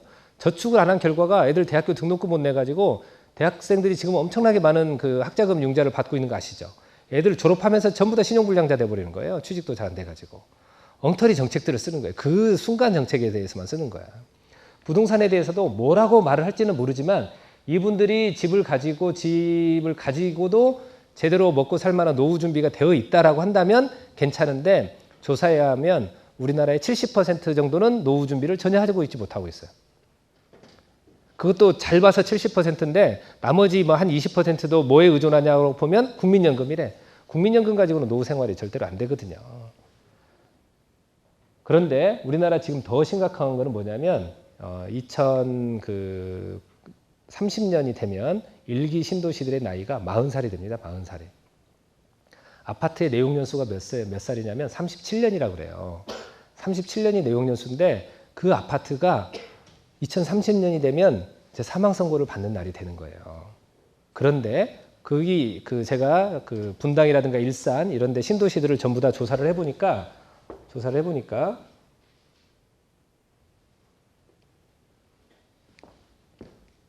이렇게 돼 있어요. 2030년이 되면 50%가 60세 이상이야. 일산 동구, 일산 서구 50%, 분당구 50%, 분당 합계 50%. 내가 광진구에 가서 강의할 때 만든 자료인데 광진구도 46%. 전체가 지금 이렇게 가고 있거든요. 60세 이상의 인구가 압도적으로 많고 25세, 30세는 계속해서 줄어들어서 2030년이 되면 10%대로 줄어버리는 거예요. 이거는 예상이 아니라 결과예요. 지금 있는 사람들 그대로 늙어가는 거니까. 60세 이상에 비해서 이렇게 적은 비율이 되는데도 부동산 가격이 어찌어찌 되겠다? 근데 2030년이 됐습니다. 그러면 아까도 봤지만 75세 정도 되세요. 70세를 전후해서 이분들이 계세요. 그러면 아파트가 노후가 되면 뭐를 해야 되는 거죠? 재건축을 해야죠. 재건축이 가능할까요? 재건축을 하려면 최소한 지금 있는 아파트 세대수보다 3배 정도는 늘려야 건설회사들도 갖고 내 돈이 안 들어가고 이렇게 쓸 수 있을 거예요. 그럼 지금 있는 20층짜리가 60층으로 되는 거야. 그래야만 되는 거잖아요. 그러면 재건축이 호재일까요? 악재일까요? 사야 될 사람들이 인구의 비율이 이렇게 줄어들어 있잖아요. 안 팔리는 거죠. 그러니까 재건축 해야 하나요? 재건축 못 해요. 제가 보기에는 신도시 재건축 만만치 않습니다. 제가 이거 가지고 국회에서도 얘기했는데 국회의원들하고 그 포럼에서 발표하면서 앞으로 지금 나이가 40대 중반의 의원님이시니까 20년 후에는 대통령 하셔야 되잖아요. 대통령을 할 때 이런 일이 발생을 하는데 지금부터 잘 준비해야 되지 않겠어요? 신경 안 씁니다. 지금 표하고 상관없는 얘기잖아. 지금 그거는. 신경 안 씁니다. 진짜로. 그냥 무시합니다. 그냥. 이거 잘못 건드리면 혹시나 뭐 어설픈 지식 가지고 건드려도 문제가 되지만 잘못하면 사회 문제가 되면 더 큰 문제가 돼버리는 거잖아요. 그죠? 그래서 리모델링이라는 게 또 하나가 있습니다. 리모델링은 누구 돈으로 하는 거죠? 리모델링은 내 돈으로 해야 되는 거잖아요. 리모델링이라는 것은 내 돈으로 해야 되거든요. 그분들이 지금 대학교 등록금도 제대로 못하고 허덕허덕 하면서 사시는 그분들이 리모델링 할 돈을 그때까지 유지할 수 있겠어요? 애들 결혼시켰죠. 뭐 본인들도 지금 노후생활 한참 했죠. 까먹었죠. 했는데 리모델링 할 수 있을 것 같아요? 쉽지 않습니다. 리모델링을 하려면 또 전세값 얻어야죠. 이사비 있어야 되죠. 그런 돈들을 지금 가지고 있지 않습니다. 우리나라 분들이. 그래서 지금부터 우리들이 차분하게 20년 동안 준비를 하지 않으면 신도시가 정말로 잘못하면 굉장히 죽음의 도시로 바뀌어버릴 수도 있어요. 그래서 심각성을 가지고 얘기를 하는 겁니다. 그냥 뭐 제가 뭐 겁주려고 하거나 겁줄 생각 전혀 없습니다. 왜 겁을 줍니까? 더 행복하게 우리들이 살아야 되는데. 그래서 여기에 계시는 분들이 지금 만약에 혹시 신도시의 주변 분들이 계시거나 이러시는 분들은 그분들의 재무구조를 보셔가지고 예를 들어서 10억이 있어요. 총 자산이. 그 중에서 집이 5억이에요. 그러면 집값이 2억이 됐든 3억이 됐든 그 삶에 문제가 없습니다. 그건 괜찮은 거죠. 근데 전체 자산이 7억이에요. 근데 집값이 6억이야. 이러면 안 되는 거죠. 아직 앞으로 애들 교육도 못 시키죠. 아직 결혼도 안 시켰죠. 이렇게 살면 안 되는 거잖아요. 그런 분들은 7억짜리 집을 처분을 하고 2억짜리나 3억짜리로 가고 나머지를 가지고 이렇게 해야 되는 거고, 더 안 좋으신 분들 5억짜리 집에 대출이 1억이 있어. 그건 정말 거의 죽음이죠. 죽음. 그거는. 빚을 못 갚으면 나중에 가서는 그 집값이 하락을 할 때 팔려고 하면 잘 팔리나요? 대표적으로 2009년에 이제 2008년에서 2009년에 잠실 그 송파 강동 이 일대 25,000세대가 일시 그 1년 안에 입주를 한 적이 있었어요. 그때 전세값이 어땠어요, 혹시? 기억하세요? 전세값이 어떻게 됐는지? 들어가는 사람이 정하고 들어가는 거예요. 그냥 자기가 주고 싶은 만큼 주고 들어갈 만큼 정도의 가격이 떨어져 버린 거예요. 그래도 없어요. 부동산이라는 것은 내가 지금 샀던 가격이 내년보다 올해보다 내년이 좀 더 오를 거다라고 할 때만 사는 거거든요. 동일하다고 하거나 떨어질 거라고 생각을 하면 안 사는 거예요. 주식이나 이런 거는 떨어져도 하한가에라도 팔면 팔리거든요. 근데 부동산은 그렇게 해서 팔리는 게 아니에요. 그래서 부동산에 대해서 지금 많이 가지고 주변에서 계시면서 삶을 어렵게 사시는 분들은 반드시 구조조정을 하셔야 됩니다. 그냥 사느냐 죽느냐 문제로 나중에 가면 바로 봉착해 버리거든요. 그래서 주변에 계신 분들 혹시 마음 아파서 그런 말 못 하시고 계시거든, 그것도 죄인이에요, 죄인. 남의 불행을 그대로 보고 있는 사람들이니까 죄인이 안 되시려면 반드시 같이 고민해 보시기 바랍니다. 자, 아까 요거는 인구 구조는 보셨으니까 넘어가겠고요. 또 넘어갔네. 자, 여기에서 이제 사례를 실제 그동안의 재무설계 사례를 몇 가지를 말씀을 드리고 싶은데요. 이건 아까 보셨던 ROTC들의 사례입니다. ROTC들이 이런 식으로 이제 투자 설계와 위험 설계를 같이 하고 있는 거죠. 그래서 나중에 평균적으로 보니까 한 135만 원 정도가 되더라고요. 그래서 한 75% 정도를 저축을 해서 이 친구들이 지난번에도 이제 취직을 했잖아요, 어디에. 그래서 뭐 제가 인생의 은인이래요. 자신의 어떤 그 삶에 대해서 깊숙하게 관여를 했다. 너무너무 고마운 사람이다라고 이야기를 합니다. 여기는 우리 아이들의 지금 자산 관리를 해주는 건데, 저는 우리 아이들이 어떻게 자랐으면 좋겠냐면 심력이 강한 아이들로 자랐으면 좋겠어요. 심력이 강한 아이라고 하면 뭐 어떤 아이들이냐면 사랑을 많이 받은 아이들이에요. 내가 사랑을 많이 받고 자랐고 주변 사람들이 내가 성장하는데 나를 엄청 사랑했다. 사람들이 나를 미워하지 않았다. 라는 것을 저는 보여주고 싶거든요. 근데 보여줄 방법이 별로 없어요. 말로 해서 잘 안 믿잖아요. 그런데 이 통장에 아이들이 통장에 보면 세뱃돈 저금통, 어떤 분이 우리 집에 오셔가지고 어떤 사장님이 또 누구 형이나 할머니, 이모, 이모부, 누구 그 사람들이 돌 축하, 뭐 사후회, 여기 우리 조규민 선배님이라고 계시는데 우리 사후회에서 뭐 10만 원 주고 뭐 막 주는 것들을 통장에다 전부 다 기록을 해가지고 누가 주고 사실 복돈이나 돈을 누가 그냥 주나요? 그냥 애라 너 못 돼버려라 이렇게 돈 주나요? 커서 훌륭한 사람이 되어라, 또 뭐 열심히 공부해라, 잘 써라, 저축해라 이러면서 계속해서 빌어주면서 아이들에게 돈을 주잖아요. 한두 명이 아니라 엄청나게 많은 사람들이 태어났다고 뭐 해주고, 또 학교 들어가면 입학했다고 뭐 해주고, 생일이라면 생일이라고 주고, 그냥 우연히 만나면 아빠 친구가 그냥 뭐 애들한테 인사 그냥 받으면 안 되지 하고 또 10,000원 주고, 이렇게 아이들이 자라는 거잖아요. 그래서 저는 우리 아이들이 사랑을 먹고 자랐다라는 것을 나중에도 알게 하고 싶어요. 그래서 통장을 모으고 있는 거예요. 그래서 큰 다음에 해주려고 그랬는데 이번에 너무 그러면 늦을 것 같아가지고 공유를 하는 겁니다. 이렇게. 그래서 우리 아이들에게 그렇게 모아놓은 돈이 이렇게 많아요. 우리 아들, 딸은 건 안 해놨네. 아들 자산이 이렇게 많아요. 여러분들보다 돈 더 많죠? 순자산이잖아요. 얘는 빚도 없잖아요. 그리고 이렇게 이제 이머징 국가들에다가 잔뜩 넣어놨던 거는 왜 그랬냐면 우리 아이들이 그냥 이렇게 네가 앞으로 브라질이 좋다, 뭐 러시아가 좋다 이런 얘기 하면은 잘 모르잖아요. 그래서 성경에 마음에 돈 있는 곳에 마음이 있다라는 그런 구절이 있어요.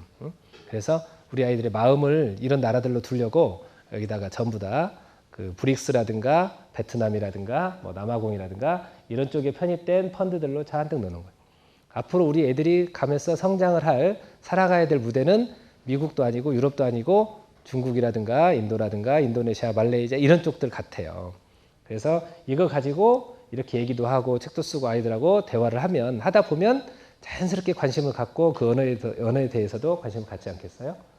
그래서 아이들에게 내가 저축이 뭐고 알려줘봐야 알겠습니까?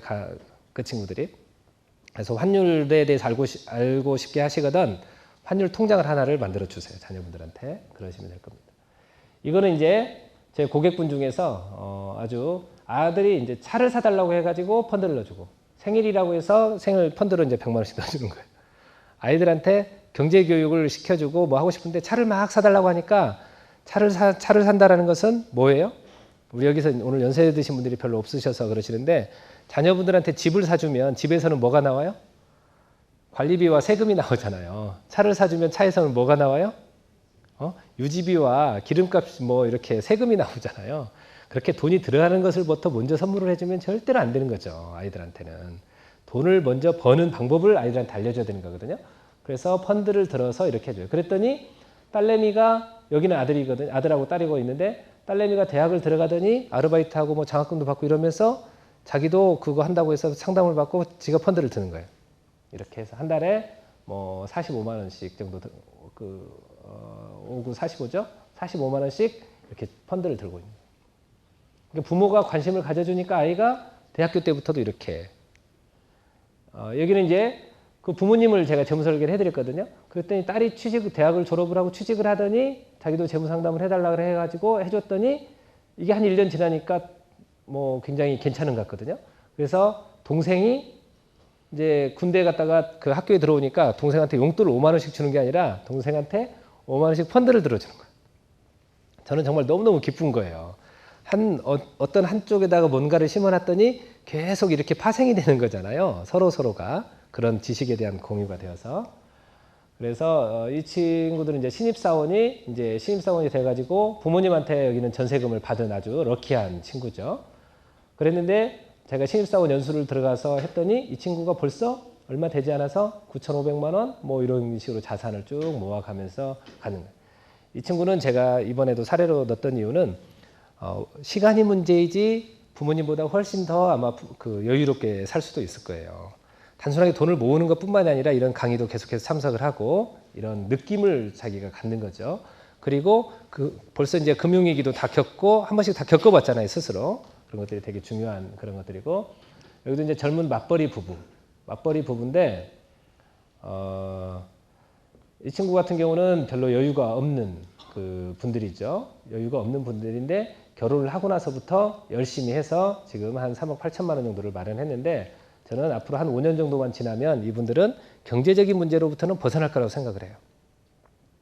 시간이 내 편이 되어가고 있는 거죠. 신혼부부가 됐든 여기는 참 어려운 친구예요. 부모님한테 정말 결혼할 때 도움을 하나도 안 받고 자란 그 친구들인데 그리고 월급도 그렇게 많이 받는 친구들도 아니에요. 그런데 본인의 지금 뭐 여러 가지 또 그동안의 구조조정이라든가 회사를 그만두어도 이 친구는 항상 뭐를 가지고 있냐면 인생 전반에 걸쳐서 자기가 경제활동을 해야 된다라는 느낌을 강력하게 가지고 있어요. 그래가지고 아내가 이번에 좀 어려우니까 우리 펀드라도 좀 줄일까? 안 줄이는 거야. 남편이 더 열심히 뛰는 거야. 이 시간만 우리가 넘어가면 되는데 하면서 저랑 한 10년 정도 지금까지 이렇게 해오고 있는데 이 친구들도 지금 부동산이 한 3억 5천 정도 스스로 마련했고 금융자산도 한 1억 6천 정도 있어서 앞으로 인생의 경제적인 문제는 저는 개입되지 않을 거라고 생각이 돼요. 돈을 별로 벌지 않아도. 자, 이 친구도 여기는 이제 대기업에 다니는 맞벌이 부부예요. 외국인 회사와 대기업에 다니는 맞벌이 부부인데 이 친구들도 부모님한테 저거 하나도 도움 받지 않고 결혼을 했던 친구들이거든요. 그런데 지금 뭐 여러 가지로 자산 구조가 굉장히 좋아요. 여기도 한 10년 정도 저랑 같이 이렇게 했는데 이 친구들이 진짜로 돈으로부터 자유로운 게 뭐냐면 뭐 질문하는 것도 하나도 없어요. 저랑 10년 동안 됐는데 그냥 시키는 대로 계속 하는 거예요. 뭐 주가가 빠지든 오르든 뭐 일체 전화가 없어. 그냥 자기는 회사에 제가 그랬거든요.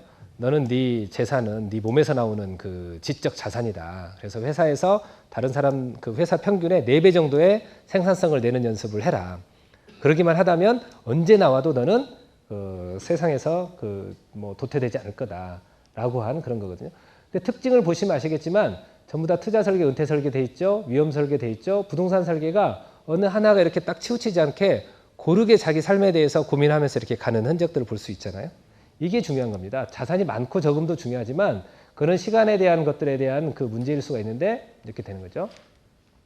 그리고 여기는 이제 부모님하고 함께 사는 거예요. 제가 요즘에 이제 많이 추천을 하는 게 저도 우리 장인 장모님하고 한 15년 살면서 이런 나름대로 경제적 토대를 더 이루었는데요. 부모님하고 같이 살기를 저는 강력하게 권하거든요. 이 친구들은 부모님하고 같이 살면서 독립해서 집 살려고 엄청 하는 것을 제가 계속 집을 못 사게 막았어요. 이제 두 부부가 굉장히 엘리트, 서울대 그 부부 커플이면서 아주 엘리트들인데 이 친구들이 그래서 집은 없는 거죠. 집은 부모님하고 같이 살고 있으니까. 그때 2005년에 2006년 말에 집을 사가지고 대출을 받아서 집을 사겠다라고 해서 제가 절대 안 된다고 막았어요. 나랑 평생 같이 갈 사람들이고 내가 너무 좋아하는 사람들이니까 그러면 안 된다. 그런데 만약에 그때 집을 샀으면 이분들은 지금 대출만 한 2, 3억 있으면서 집값은 하락을 해버렸잖아요. 그리고 지금 굉장히 큰 어려움을 아마 겪고 있을 거예요. 근데 금융자산이 한 7억 정도 있어서 7억 정도 있어서 이 친구들이 앞으로 부모님하고 어떤 관계가 될지 모르지만 부모님도 더 좋고 본인들도 더 좋은 그런 관계로 갈 거다. 그리고 이제 주택 이분들도 참 열심히 사셨던 분들인데 부동산 투자에서 좀 어려움을 겪으셨어요. 어려움을 겪으셔가지고 저를 만났는데 제가 그때 지금 상태에서 부채를 안고 계속해서 가다 보면 계속 어려워지는 관계로 갈 수밖에 없다. 그래서 이 구조를 지금은 어렵고 힘들겠지만 앞으로 50대 중반 아직은 좋은 회사가 있으니까 지금부터 쌓아서 50대 중반 이렇게 가면 삶에 대한 문제가 상당히 해소될 수도 있다. 그래서 더 깊어지기 전에 뭔가를 좀 구조조정을 하자 해서 하셨는데 사실 뭔가 사람들이라는 게 가지고 있던 것을 잃어버리게 되면 상당히 큰 스트레스를 받게 됩니다. 상당히 어려워지게 되거든요. 그 어려움을 어느 순간인가는 극복을 해야 되는데 만약에 내가 다 닥쳐가지고 더 이상 돈을 벌 수 없는 55세, 60세에 이런 일을 겪게 되면 아마 정말로 큰 어려움을 겪게 되셨을지도 몰라요. 물론 부동산 가격이 올라가지고 개선이 됐을지도 모르는데 만약에 부동산 가격이 내가 원하지 않는 방향으로 가면 인생 전체가 상당히 송두리째 위험에 처해질 수도 있거든요. 그래서 지금은 열심히 하고 계셔서 제가 보기에 이분들은 앞으로 삶에 대해서 굉장히 더 풍요로운 삶을 시간이 지나면서 누릴 수도 있다라고 생각이 됩니다. 그리고 여기는 중소 사업을 하시는 분들이 많지 않으니까 따로 이렇게 말씀을 드리지 않겠는데 중소기업을 하시는 분들이 가게하고 기업하고를 구분을 안 해요. 근데 이분은 철저하게 구분을 하면서 절대 사모님이 한번 들어가면 돈을 안 준대. 그래서 상당히 안정적으로 이렇게 운영하고 있는 분이고요. 이분이 누구냐면 우리 셋째 형의 사례인데 우리 셋째 형은 이제 우리 그러니까 사남이녀라고 그랬잖아요. 사남이녀 중에서 셋째고 제가 다섯째거든요. 그래서 우리 큰 형님하고 둘째 형님이 이제 중학교, 고등학교 가고 뭐 이러니까 그때 너무너무 어려워서 등록금, 그때 공납금이라고 한가요? 이런 거를 얼마나 했겠어요? 몇천 원이었겠죠? 그거를 못 내가지고 아버지께서 1년만 쉬어라 했던 게 이제 그게 초등학교 학력이 이제 최종 학력이 돼버린 거예요. 우리 셋째 형이.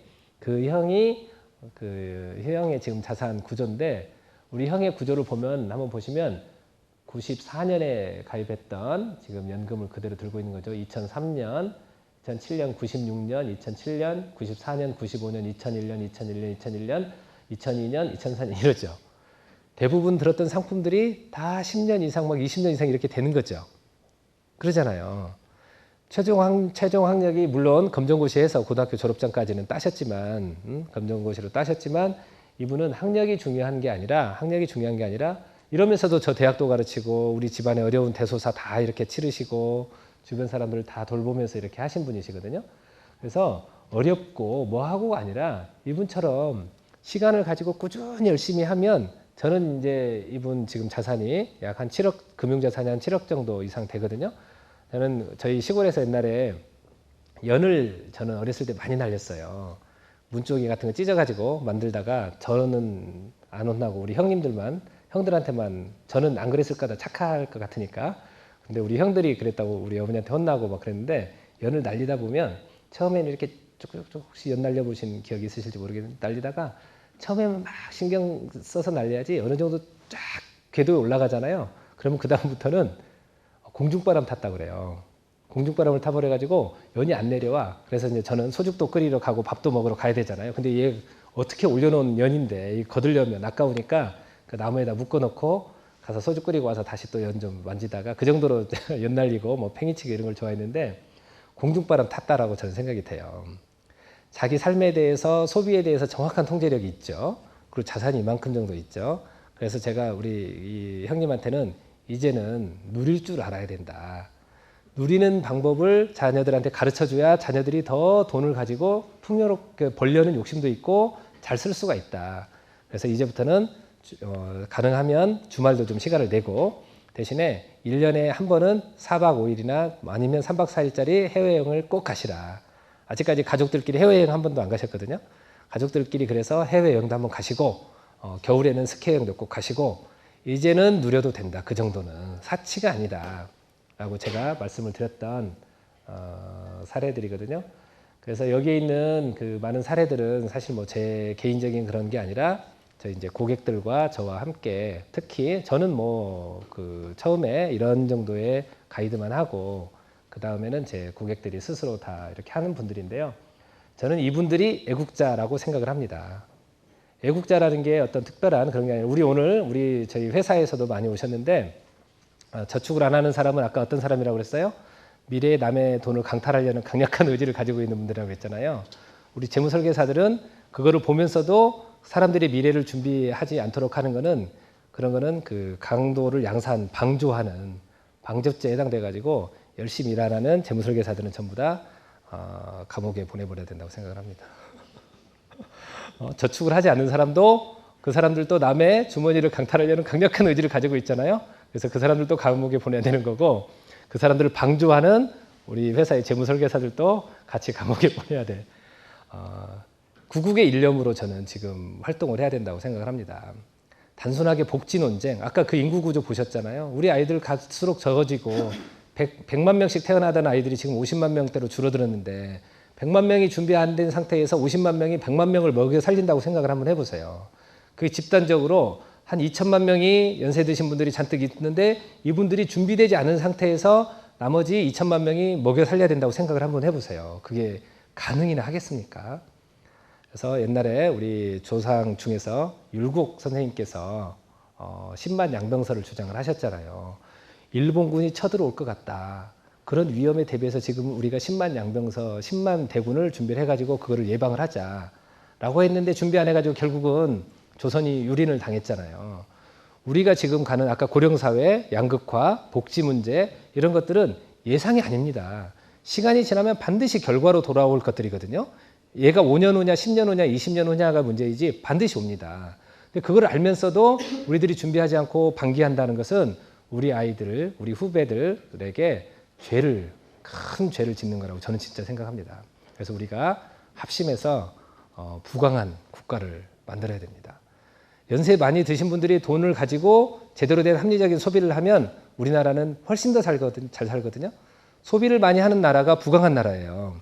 근데 소비를 해서는 안 되는 나라에서 소비를 많이 하면 언젠가는 죽어질 나라지만 지금 내가 가지고 평생 제가 황금알을 낳는 거위를 만들자라고 그랬는데 황금알을 낳는 거위를 만들어 놓고 황금알을 낳는 거위가 낳은 알을 가지고 우리가 하루하루를 사는 그런 습관을 들인다면 알은 마음대로 써야 되는 거잖아요. 우리 인격이 드러나고 내 삶이 풍요로워지고 우리 가족의 삶이 충만할 때까지 이 알 가지고는 다 써도 되는 거예요. 이 알도 아끼려고 안 되는 거죠.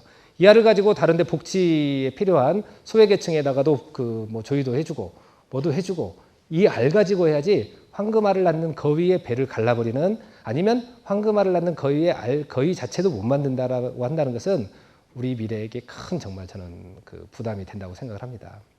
그래서 앞으로 저도 이런 일을 가지고 더 열심히 활동을 하고 열심히 살겠습니다. 오늘 바쁘신데 저희 자리에 와주셔서 너무너무 감사드리고요. 오늘 그 인연이 앞으로도 계속 소중한 인연으로 더 가기를 바랍니다. 혹시 질문 있으시면 제가 질문. 네. 네.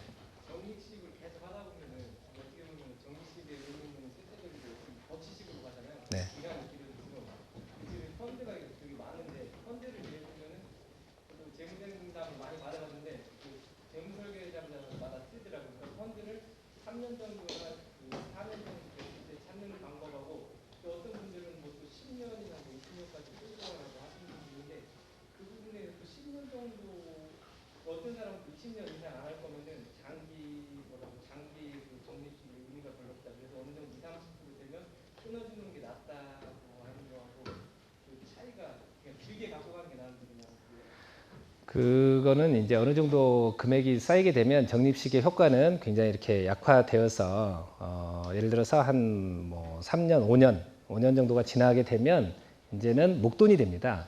그래서 이제 그런 부분에 대해서 뭐라고 하냐면 리밸런싱이라고 하거든요. 자산 재배분이라고 하는데 그거를 하는 방법을 반드시 고민을 하셔야 됩니다. 오늘은 제가 거기까지는 말씀을 시간 관계상 못 드렸는데 여러 가지 방법이 있는데 그냥 가는 것도 하나의 방법이고요. 근데 가다 보면 지금 미국의 9.11 테러라든가 일본 금융위기라든가 이럴 때 미국의 은퇴자들의 생계가 굉장히 위험해져 버렸어요. 계속해서 가다가 보니까 어느 날 갑자기 주가가 30% 폭락을 하면 내 자산이 30% 줄어들어 버리거든요. 그래서 그런 일들을 좀 막을 수 있는 방안을 모색을 하는 건데 그걸 리밸런싱이라고 하거든요. 그래서 리밸런싱에 대해서는 여러 가지 방법이 있는데 원래 이제 또 모델 포트폴리오라고 해가지고 내가 주식하고 채권하고 7대 3이다 라고 하면 얘가 어느 정도 나의 위험 성향이라든가 이것들을 감안을 해서 벌어지게 되면 다시 7대 3으로 또 맞추고 계속 그래서 그런 펀드들도 있습니다. 오토 리밸런싱 펀드라고 그렇게 하신다든가 아니면 1년에 이제 동의대 이제 박광수 교수가 한 논문에 의하면 1년에 한 번씩 무조건 리밸런싱을 하는 거예요. 7대 3으로 정해놨잖아요. 그러면 1월 1일 날 매번 1월 2일이죠. 1월 1일은 영업 안 하니까 1월 2일 날 7대 3으로 다시 맞추는 거야, 계속. 이러면 한 10에서 한 14% 정도 자산 편입 비중에 따라서 이렇게 난다고 하고요. 이제 저는 거기에다가 한 가지 더 고민을 해본 게 경기의 순환 주기를 좀 생각을 해보자. 라고 해서 금리가 많이 이렇게 올라가고 있는 지금 우리나라가 금리가 좀 올라가고 있는 중이거든요. 금리가 올라가고 있는 동안에는 경제가 성장을 하고 있다는 강력한 메시지거든요. 그래서 지금 금리를 내릴까 올릴까가 아니라 금리를 올릴까 말까 언제 올릴까 이 논이거든요. 그래서 저는 지금 우리나라가 경기가 생각보다는 괜찮다. 대신에 지금 대외적인 요인들이 좀 안 좋아가지고 그러는데 궁극적으로 우리 내적인 그런 것들이 제일 중요하다고 보거든요. 그런데 다음에 주의하셔야 될 거는 금리가 그러면 금리가 올라가면 한번 올라갔다 내려갔다 할까요? 아니면 올라가고 또 올라가고 이렇게 할까요? 후자거든요. 올라가고 또 올라가고 이렇게 올라가요. 내리면 내리고 또 내리고 하는데 금리를 내린다라고 하는 의미가 뭔지를 생각을 해보셔야 되거든요. 금리는 어떨 때 내릴까? 경기가 좋아질 때 내릴까요? 경기가 나빠진다고 생각할 때 내릴까요? 경기가 나빠지니까 이제 대출 이자율을 좀 깎아줄 테니까 대출 이자율을 좀 내려줄 테니까 좀 더 투자를 좀 하세요라는 강력한 메시지거든요. 그리고 가게들한테는 이제는 저축을 좀 그만하고 금리를 낮추면 저축률 이자율이 낮아지잖아요. 그만하고 좀 쓰세요라는 강력한 메시지예요. 그래서 금리를 한번 내리기 시작할 때는 추격 매수를 함부로 하는 게 아니에요. 금리를 이렇게 내리기 시작을 하잖아요. 그럼 내리기 시작을 하면 경기가 상당 기간 동안은 다운턴으로 갈 수도 있다라는 강력한 메시지거든요. 근데 적립식은 이거 포인트를 잡기 어려우니까 적립식은 계속해서 이렇게 가더라도 목돈에 대한 운용은 이런 경기 전반적인 부분들을 심각하게 고려를 하고 그래서 이에 대해서는 방법은 제가 지금 말씀드린 예를 들면 3가지가 있는데 이 3가지 말고도 더 많은 방법들이 있을 거예요. 고민을 더 하시고 책도 더 많이 이렇게 보시면서 상담사들하고 잘 얘기를 하시면서 아마 자산을 관리를 하셔야 되는데 제 의견은 반드시 한 5년 정도에서는 리밸런싱이 이렇게 들어가야 된다. 근데 2년 이럴 때 리밸런싱을 하면 효과가 없어져 버리거든요. 그건 그냥 그대로 서핑을 해야 되는 거죠. 그때까지는. 그래서 한 3년에서 한 5년까지는 그냥 그대로 가고 그 이상이 되면 리밸런싱을 하는데 해야 될 자산들이 정식 펀드뿐만이 아니라 변액 종신보험, 변액 유니버셜 보험, 변액 연금보험 이런 것들이 다 그런 자산에 해당되거든요. 그래서 우리 선생님들이 가지고 계시는 대부분의 자산들이 다 요즘에는 다 투자형 자산들이세요. 그래서 그 부분들을 잘 관리를 하시면서 가셔야 된다고 생각을 합니다. 혹시 더 필요하면 다음에 추가로 더 개인적으로 시간을 가지시고 이렇게 하시죠. 왜냐하면 다른 자산들하고 또 관계도 봐야 되니까 단순하게 어떤 정식 펀드 하나만 가지고는 좀 어렵고요. 말씀드리기가. 네, 그러면 오늘 소중한 시간 함께 해주셔서 진심으로 감사드리고요. 앞으로 더 행복한 삶을 누리시기를 진심으로 소망합니다. 감사합니다.